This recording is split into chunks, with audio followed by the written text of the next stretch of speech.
Everybody should be comfortable to speak their identity and be who they are.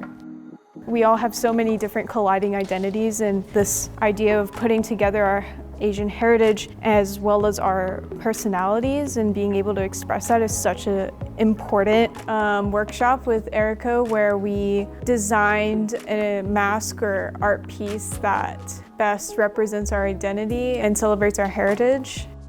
We learned a lot about how to use recycled materials to express ourselves. Asian cultures, we're taught to be submissive and to take it and to be silent, but there's also like peaceful advocacy, and that's what I'm doing essentially as an artist. Art is healing and art is universal, and art is all-encompassing in that way, and art can be such a healing medium.